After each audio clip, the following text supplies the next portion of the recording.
کہ ہم یہ جان لیں کہ آج کے اس ٹاپک میں کون سا اسٹینڈرڈ صحیح ہوگا اور کون سا غلط ہوگا. سب سے پہلا اسٹینڈرڈ جسے میں سمجھتا ہوں کہ ہمارے رسپیکٹڈ جناب جاوید اختر صاحب بڑی تیزی کے ساتھ اس کی طرف لپکیں گے، وہ ہے سائنس. جبکہ سائنس در حقیقت خدا کے ایگزسٹنس کو ڈائریکٹلی ثابت کرنے یا اس کے ایگزسٹنس کو ڈینائی کرنے کے لیے اسٹینڈرڈ نہیں بن سکتی. اور اس کی وجہ کیا ہے؟ یہ میں نہیں کہہ رہا، یہ وہ لوگ کہہ رہے ہیں جو سائنس کے ایکسپرٹس ہیں.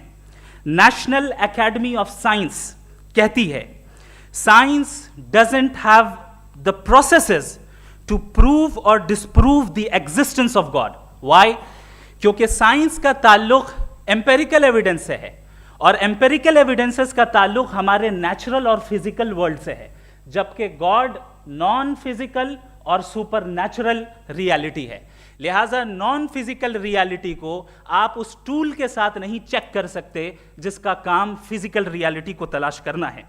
لہٰذا آج اس ڈیبیٹ میں گاڈ کی ایگزسٹنس کو ثابت کرنے یا اسے ڈینائی کرنے میں سائنٹیفک ایویڈنس کو ایکسیپٹ نہیں کیا جائے گا. دوسرا اسٹینڈرڈ ہو سکتا ہے ریویلیشن، کہ ریویلیشن کے ذریعے ہم یہ ثابت کریں کہ گاڈ ایگزسٹ کرتا ہے یا نہیں. لیکن یہ اسٹینڈرڈ بھی آج ارریلیونٹ ہے. کیوں؟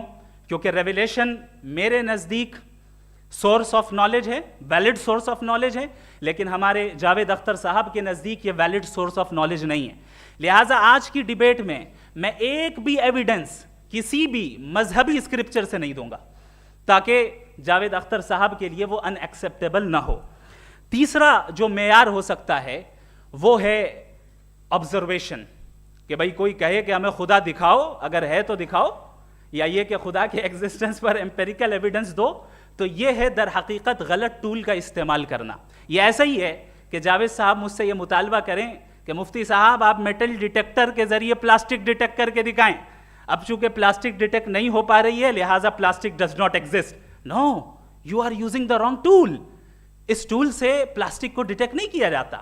لہٰذا میں سمجھتا ہوں کہ گاڈ کے ایگزسٹنس پر ایمپیریکل ایویڈنس کا مطالبہ کرنا ایک بچکانہ مطالبہ ہے، اور ہمارے رسپیکٹڈ جناب جاوید اختر صاحب اس اسٹیج سے اب بہت آگے نکل چکے ہیں.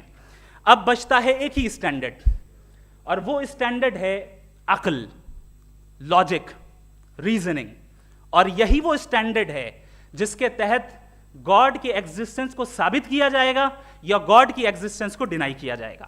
لیکن چونکہ یہ بہت امپورٹنٹ اور سینسٹیو ٹاپک ہے، اس لیے لاجیکل آرگیومنٹ بھی ایسا ہونا چاہیے جو ڈیفینیٹو ہو، انڈیفینیٹو نہ ہو، جو 2 اور 2 4 کی طرح بالکل واضح ہو، جسے لاجیکلی ریجیکٹ کرنا پاسبل نہیں ہو. فار ایگزامپل ہم کہیں ہمارے رسپیکٹڈ مسٹر سوربھ صاحب یہ ایک انسان ہے اور تمام انسان کانشیس بینگ ہے، لہٰذا نتیجہ کیا نکلا؟ ہمارے سوربھ صاحب بھی کانشیس بینگ ہے. کیا یہ انڈیفینٹ آرگیومنٹ ہے یا ڈیفینٹ آرگیومنٹ ہے؟ یہ ڈیفینٹ آرگیومنٹ ہے. یہ 2 اور 2 کی طرح واضح ہے، اس میں کسی طرح جو ہے لاجیکلی اس کو ریجیکٹ نہیں کیا جا سکتا. تو اگر آج ہمارے جاوید اختر صاحب ایسی کوئی عقلی دلیل اور لاجیکل ایویڈنس دیں خدا کے نہ ہونے پر جو ڈیفینٹ بھی ہو، تو میں یہ اعلان کرتا ہوں کہ یقیناً میں اس ایویڈنس کو قبول کروں گا اور اس پر غور کروں گا. لیکن ساتھ میں یہ بھی اعلان کر دیتا ہوں پریڈکشن کے طور پر کہ ایسا کوئی ڈیفینٹ آرگیومنٹ کوئی نہیں پیش کر سکتا. دلیل ہم دیں گے اور ڈیفینیٹو دلیل دیں گے، لاجیکل دلیل دیں گے، ایسی دلیل دیں گے جو انٹائر ایتھیسٹک ورلڈ اسے ریفیوٹ نہیں کر سکتی. چلیں اب ہم ایک ایگزامپل سوچتے ہیں، ایک سینیریو، سمپل سینیریو. تمام آڈینس سے گزارش ہے، ہم اور آپ ایک آئسولیٹڈ آئیلینڈ پر ہیں، ایسا آئیلینڈ جہاں پہ ہم سے پہلے کوئی کبھی نہیں گیا. چلتے چلتے آپ کے سامنے اچانک آپ نے دیکھا ایک پنک کلر کی بال پڑی ہوئی ہے. سب سے پہلا سوال آپ کے ذہن میں کیا آئے گا کہ یہ بال یہاں کیوں آئی، کیسے آئی، یہ پنک کلر کی ہی کیوں ہے؟ کوئی اور کلر بھی ہو سکتا تھا. یہ اسی شیپ میں کیوں ہے؟ کوئی اور شیپ بھی ہو سکتا تھا. نیچرلی آپ اس طرف پہنچیں گے کہ کوئی نہ کوئی ہے جس نے ان اسپیسیفک پراپرٹیز کے ساتھ اس بال کو بنایا ہے اور یہاں پہ رکھا ہے.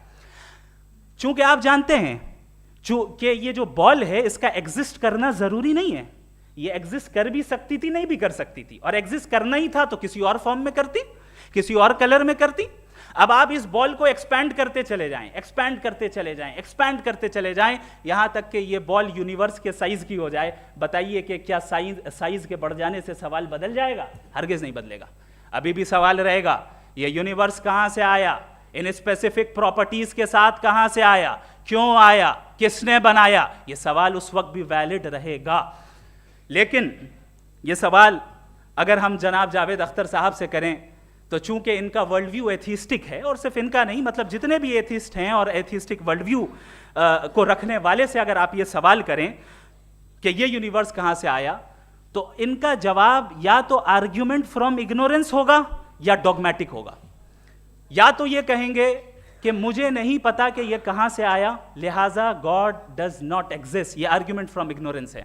یا یہ کہیں گے کہ یہ یونیورس خود بخود بن گیا, اس کا مطلب یہ ہے کہ اس بال کو بھی خود بخود بن جانا چاہیے, لیکن بال کے تعلق سے یہ ایکسپلینیشن ایکسیپٹ نہیں کی جائے گی کہ یہ خود بخود بن گئی, لیکن یونیورس کے تعلق سے کر دیا جائے گا. اسے ہم دوسرے الفاظ میں ڈوگما بھی کہہ سکتے ہیں. دوسری چیز, ہمارے جاوید اختر صاحب ضرور گاڈ آف گیپس کی مثال بھی ضرور دیں گے, اور مثال دیں گے کہ پہلے زمانے میں بجلیاں کڑکتی تھی تو لوگوں نے کسی ایک خدا کی طرف, اور بارش ہوتی تھی تو دوسرے خدا کی طرف منسوب کر دیا, ان کے پاس دلیل نہیں تھی. یہ ہمارا ورلڈ ویو ہے ہی نہیں, یہ ہمارا ورلڈ ویو ہے ہی نہیں, کیونکہ نیچرل فینومینا کے پروسیس کی انٹرپریٹیشن کو جان لینے سے یہ کہاں سے ثابت ہو گیا کہ گاڈ ایگزسٹ نہیں کرتا ہے. اس پر میں انشاءاللہ ابھی آگے بات کروں گا. آپ حضرات یہ بھی دیکھیں گے, اور میں یہ ایکسپیکٹ کرتا ہوں کہ ہمارے رسپیکٹڈ جناب جاوید اختر صاحب ضرور ایموشنل آرگیومنٹس بھی دیں گے, جو کہ ایک لاجیکل فیلیسی ہے جب بات آتی ہے ٹروتھ کو ڈیسائیڈ کرنے میں. کیوں؟ مثال کے طور پر وہ کہیں گے کہ اگر گاڈ ہے تو ایول کیوں ایگزسٹ کرتا ہے, جبکہ میں کہتا ہوں ایول کا ایگزسٹ کرنا گاڈ کے ایگزسٹ کرنے کی دلیل ہے, اس کے خلاف نہیں ہے. چونکہ اگر گاڈ ہے تو ہم سب اس کے سامنے اکاؤنٹیبل ہیں, اور اگر ہم اکاؤنٹیبل ہیں تو اکاؤنٹیبلٹی کے لیے ایول کا موجود ہونا ضروری ہے, اس کے بغیر ہم اکاؤنٹیبل نہیں ہو سکتے. اور اگر ہم اکاؤنٹیبل نہیں ہیں تو ہم جناب جاوید اختر صاحب سے پوچھیں گے کہ آپ بتائیں کہ پھر سفرنگ اس دنیا میں کیوں ہیں؟ اگر خدا نہیں ہے تو سفرنگ کیوں ہیں؟ اور ان لوگوں کے جذبے کا کیا جن کے اندر سفرنگ کے بعد انتقام لینے کا جذبہ پایا جاتا ہے اور وہ اس دنیا سے ایسے ہی چلے گئے؟ کیا ان کی ساری تکلیفیں بیکار چلی جائیں گی؟ اب آ جائیں اسی ایگزامپل کی طرف کہ بال, مجھ سے اگر کوئی پوچھے اس بال کو کس نے بنایا, اور یا اس ایکسپینڈڈ بال کو کس نے بنایا, میں کہوں گا کہ چونکہ یہ یونیورس اور اس یونیورس کی تمام چیزیں کانٹینجنٹ ہیں. کانٹینجنٹ ہونے کا مطلب یہ ہوتا ہے کہ جو اپنے ایگزسٹنس پہ کسی کے اوپر ڈیپینڈ کرتی ہو, تو ظاہر ہے یہ یونیورس کانٹینجنٹ ہے. اور اگر کوئی چیز کانٹینجنٹ نہیں ہے تو میں ریکویسٹ کروں گا کہ مجھے دکھا دیں کہ کون سی چیز یونیورس میں کانٹینجنٹ نہیں ہے, ہم بھی ذرا غور کر لیں اور ہم بھی دیکھ لیں. اور جب کانٹینجنٹ چیزیں موجود ہیں تو فلاسفرز کی اصطلاح کے مطابق, ہم اس ٹرمینالوجی کے مطابق ہم اس جگہ تک پہنچتے ہیں اور اس ہستی تک پہنچتے ہیں جسے نیسیسری بینگ کہا جاتا ہے, کہ یہ وہ نیسیسری بینگ ہے جس کا موجود نہ ہونا ناممکن ہو. چونکہ اگر یہ موجود نہ ہو تو ساری چیزیں ایگزسٹنس میں آئیں گی ہی نہیں, اور یہ ساری کانٹینجنٹ چیزیں اسی کے اوپر ڈیپینڈ کرتی ہیں. اب اگر آپ یہ سوال کرتے ہیں کہ پھر اس ہستی کو کس نے بنایا, پھر اس کا کاز کیا ہے, پھر اس کا کاز کیا ہے, پھر اس کا کاز کیا ہے, اور اینڈلیسلی چلے جائیں, اسے ہم کہتے ہیں انفینٹ ریگریس آف کازز, جو کہ